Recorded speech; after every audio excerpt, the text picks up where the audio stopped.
This is RTV6 News at 7, working for you. And now at 7 on RTV6, a Storm Team 6 alert. We're tracking an ever-changing winter weather system spreading snow, sleet, and rain across central Indiana. Our RTV6 live drive is on the roads to safely find out the conditions for you. And Storm Team 6 Chief Meteorologist Kevin Gregory is timing out the impact of this system. Kevin? The impact being felt now, especially from Indy to the north. It's raining snow, as I like to say. This is a heavy, wet snow melting on its way down, but covering roadways despite temperatures being at or just above freezing in many spots. That's why we have deteriorating road conditions right now, especially northern half of the state. Some of you are watching and saying, what snow? We've had rain and lots of it. 34 in Muncie, Bloomington at 35. Indy's dropped to 32 now, which will, I think, further create these slick conditions. Logansport, Zionsville, 31, 32 in Lafayette. Visibility's been impacted, especially north of Indy. Visibility's down below a mile. So you see the quick change in visibility, quick change in road conditions. All this moisture moving to the north and east. The darker blues represent the heavier snow. There's your rain to the south. There'll be a little punch of drier air here for a little bit. Could be up to 4 inches, isolated higher amounts. This is round one. We'll see more snow overnight into the morning hours. A couple of inches with isolated higher amounts in the metro, and then mainly rain in the southern portion of the state. 9 o'clock tonight, model tries to bring that rain snow line just north of Indy. We take this into the overnight and we'll go the other way. The blue will take over as colder air changes everything to snow for all of us, including areas to the south that have had just rain at this point. A slick start to Thursday morning. And right now we want to take you outside on the roads with our RTV6 live drive vehicle. Our photographer is heading south on US 31 near Westfield right now. Other vehicles on the road have been slowing down, and signs are warning drivers to take it easy. We will be keeping an eye out all evening long, so be sure to send us your photos and videos of the snow to news@WRTV.com. Well, city and state snow crews have been working hard all day to get ahead of the winter weather. Indy's DPW snow force will stay on the roads through Friday morning's commute. INDOT is also working to get the interstates and state highways prepared for what could be slow going for some drivers over the next couple of days. A reminder, if you see a salt truck out on the road, give it plenty of room to avoid crashes and salt damage to your car. On the run for months and captured right here in Indiana, a Virginia mother accused of abducting her 4 children and disappearing was arrested in Plainfield this morning. Hendricks County Sheriff's deputies assisted U.S. Marshals in capturing 34-year-old Melody Bannister early this morning at a Speedway gas station. Investigators found her 4 children safe inside of her vehicle, and the Department of Child Services was contacted to step in with them. Authorities say last June, Bannister told deputies her children had been abused by a family member, but the accusations were reportedly unfounded. They had all last been seen in late August. Law enforcement had issued an alert for her in December, saying the kids could be in danger. A local teacher and coach charged with child seduction will get to keep his job for now. Dozens of people showed up to last night's board meeting for Northwest Hendricks School Corporation. Many expressed concerns that Tri-West High School teacher Tyler Bruce has not been fired. Call 6 Investigates raised questions last summer about an alleged inappropriate relationship between Bruce and a student. Bruce is now charged with child seduction. He was on paid leave for months and is now on unpaid suspension, but many feel the board had enough information to terminate him months ago. You have failed this victim, and there is no excuse. I have 4 daughters. I am furious. What they don't understand is that there is a legal process that we must adhere to. And that prevents us, 1, from saying a lot of the things that we might like to, and 2, moving any faster through this process. Members of the community are asking the board to step down. However, that is not happening. Tyler Bruce denies the accusations and is fighting the board's effort to terminate him. He has requested a meeting with the superintendent. Only on RTV6, new details involving costs and delays connected to the city's Red Line transit line. This month will mark 6 months since the launch of the system. This is where Indigo Red Line buses are recharged on the city's north side. It was meant to be a temporary site, while Indigo awaits the installation of permanent charging stations this month from bus maker BYD. The project is set to cost BYD, not taxpayers, $4 million. Indigo's lease at the temporary charging site runs through April 1st because BYD is not delivering delivering the permanent chargers this month as initially announced. Today, Indigo tells us RTV6 at this time, maintaining red line service has been the priority, and we've been able to do that with the temporary charging. We will continue to monitor operational expenses they will be responsible for as we continue to move this solution forward. A BYD spokesman says the permanent charging solution will be installed sometime this year. No specifics or timeline were provided. He cited the need to do infrastructure work and that the winter season complicated matters. The spokesman went on to say that BYD is paying for the temporary charging solution. Back in November, Call 6 Investigates told you about the medians popping up along College Avenue. Indigo blamed poor installation and people striking the medians for the damage. As a result of the issue, Indigo has replaced all the medians with concrete. The replacements cost about $220,000. The vendor credited Indigo $75,000 for the original faulty installation on College Avenue. The Red Line extended free rides because its software vendor was not ready, and right now the MyKey system is still not ready. No timeline on when it will make an appearance. MyKey will be held responsible for the fares not collected over several weeks. The amount owed to Indigo has yet to be disclosed. Tonight, a local fire department is making a commitment to keep students safe. The White River Township Fire Department has moved into its new headquarters in Greenwood. RTV6's Nicole Griffin is finding out why the fire chief is determined to create a partnership with local schools. We all have a concern in our society about a school being a potential target for somebody that wants to do harm. Fire Chief Jeremy Pell with the White River Township Fire Department in Johnson County is optimistic about the future. The department's new headquarters in Greenwood is located on Morgantown Road, right in front of two local schools. And if we're right here, front and center, with the police car in the fire station, the sheriff's office having a place here, the school police is always welcome, and having 6 firefighters and paramedics here, front and center, literally walking distance from our schools, is a game changer. The fire chief tells me this all comes down to cutting down the response time if there is an emergency at Center Grove Middle School North or Pleasant Grove Elementary School. Firefighters and paramedics can arrive in just minutes. As a parent, I love the idea of, of us being so close. Quick response time in our profession, in the real world, is a lifesaver. The move to the new location comes after INDOT needed to acquire land for the I-69 project. The old station near Smith Valley Road and State Road 37 will eventually be demolished. The department purchased the land for the new headquarters from Center Grove Community School Corporation, and INDOT paid to relocate the fire station. We're going to protect these schools, these children, and the families that depend on us, and we are going to make a difference in the quality of life in this community. Working for you in Johnson County, Nicole Griffin, RTV6. Coming up here on RTV6, she was just trying to let her kids have fun on a winter day, but her 3-year-old got trapped in a bounce house instead. The warning from this frustrated mom next.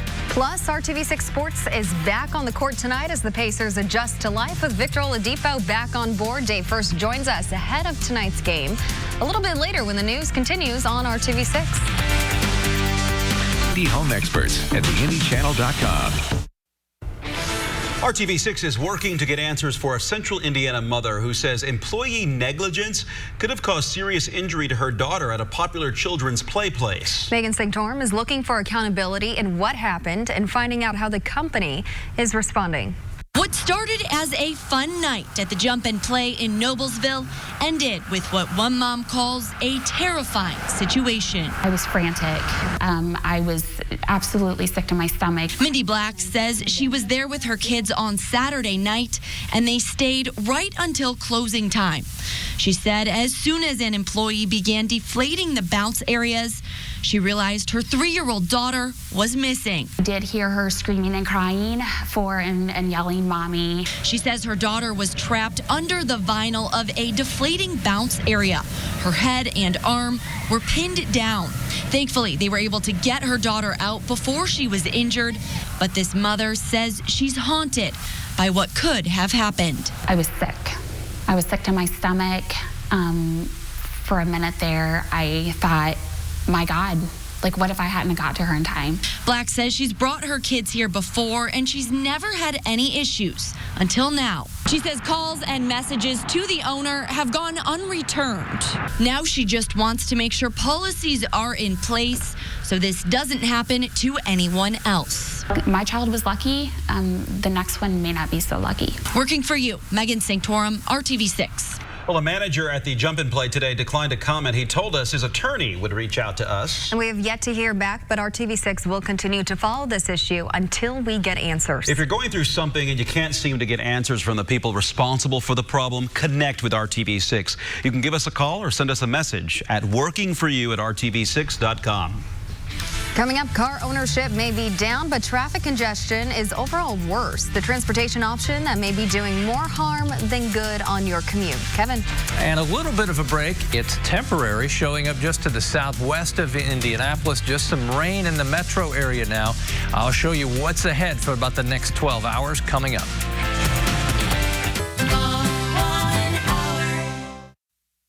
This is RTV6 News at 7, working for you. The investigation begins on health concerns at a Decatur Township school as teachers there report startling issues. Staff members at the Blue and Gold Academies off of Man Road will be interviewed. The school is home to 147 staffers and almost 1,400 students. RTV6 has learned teachers have reported head-related tumors. 4 cases prompted the district to hire an environmental company to investigate before starting any testing. The superintendent says handling and resolving the issue is a top priority. Tonight, it's a big game for the Indiana Pacers as they face off against the Bucks. RTV6 Sports Director Dave First joining us from Bankers Life Fieldhouse. Hey, Dave. Guys, thanks. Pretty big game tonight as these things go in the middle of February. The Pacers hosting the Milwaukee Bucks, team with the best record of the NBA, 46-7 record. While, of course, we've talked about the Pacers over the last couple of days. They have lost 6 in a row. And the last thing they need heading into the All-Star break is yet another loss to make it 7 in a row. Next stop for that man from Lithuania, of course, is the NBA All-Star game in Chicago this weekend. First things first, though, get a win tonight. Victory Oladipo. Looking forward to it. This is a big game, obviously. You want to stop the streak. And, oh, by the way, the Bucks are the best team in the NBA. So what's this going to be like, you think? It's going to be a very, competitive game, obviously. They're a really good team. They're the best in the league. And obviously we want to end, the All-Star break on a good note. So, and it's obviously, momentum, right? Yeah, obviously it's a losing streak. We're kind of on and we're trying to end. So we got to leave it all out there. I mean, there's a break after, so it's no need to hold anything back. Right. Vic once again getting the start tonight. Giannis Antetokounmpo, the likely NBA MVP this year, is not here. His family had a baby earlier this week, so he's got some other things to worry about. But Antetokounmpo won't play. Vic will. We'll see what kind of difference that makes tonight at 11 o'clock. For now, Dave First, RTV6 Sports. Thank you, Dave. A lot of fun to be had out there, but we are seeing a lot of snow outside. I just walked out there. You want to watch it snow?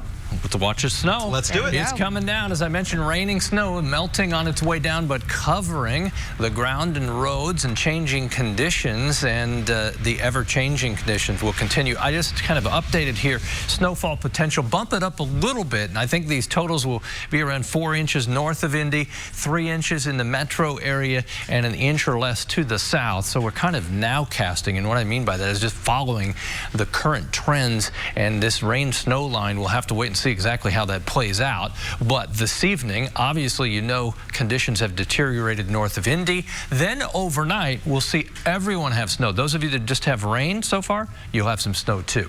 Thanks to Michael Scholl in Brownsburg, Hendricks County sending in the snow-covered roads and sidewalks, grass, everything covered with snow tonight. The snow will continue. Now, this winter weather advisory in effect, as we mentioned, through 1 o'clock tomorrow afternoon. I do think tomorrow morning, wouldn't be surprised at all to see a number of school delays as a result of the snow that happens again overnight with falling temperatures.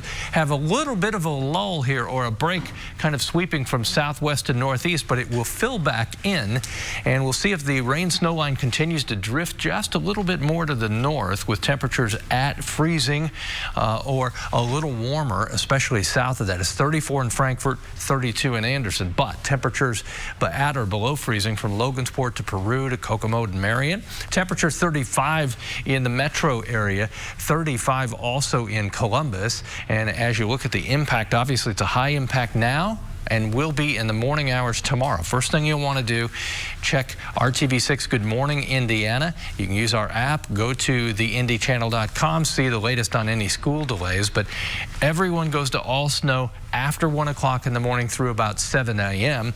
There's your spike in overnight snow potential. It will diminish as we go through the morning hours tomorrow. 9 o'clock to 11, there's the snow. Notice starting to come back to the south, setting up the situation I was mentioning overnight, where we see a shot of accumulating snow just before the morning rush hour. That's what will make things a little more difficult there. Temperatures will all be in the 30s. Here's your 7-day forecast, and as you look at the 7-day forecast, I want to just show you what's going to happen here. Temperatures will move close to 50 by the time we get to early next week. And one man watching the forecast closely is Max. He's hoping for a 2-hour delay tomorrow. Where do you go to school? St. Mark's. Okay. It's too early to call at this point. You still need a good night's sleep. Don't keep looking out the window in the middle of the night. You just let me handle this, okay? Okay. All right. Back to you guys. Max, great to have you here, too. Yeah, thanks for coming, Max. Well, ride-hauling companies like Uber and Lyft have revolutionized the way we get around, and a lot of people have argued with people sharing rides. It could help traffic congestion. Not so fast, though. Our Asha Karashi found out what the future has in store for this mode of transportation. Ride-hailing apps burst onto the streets a decade ago, tapping idle cars and drivers to shuttle passengers around, the hope making it easier to live without owning a car and take some vehicles off the road. A lot of people get rid of their cars since Uber and Lyft come along. So less car for people. But while car ownership may have dipped, initial data suggests transportation network companies like Lyft and Uber are actually making traffic congestion worse, particularly in the nation's 9 largest cities. It's a lot of traffic all the time with all the cars on the street. So it's like, you know, you have to really plan ahead. For drivers like Erica Wilson, who gets stuck in gridlock on her drives to and from work, ride-sharing is a double-edged sword. It's making a way for people to earn extra cash. So, I mean, I'm kind of in between. I don't want the hustle and bustle, but I do like the opportunity that it offers. After conducting their own study, Uber and Lyft recently acknowledged they are generating more traffic in major U.S. cities than was first admitted. In Washington, D.C., the rideshare companies make up 7.2% of all vehicle miles traveled. In Boston, 8%.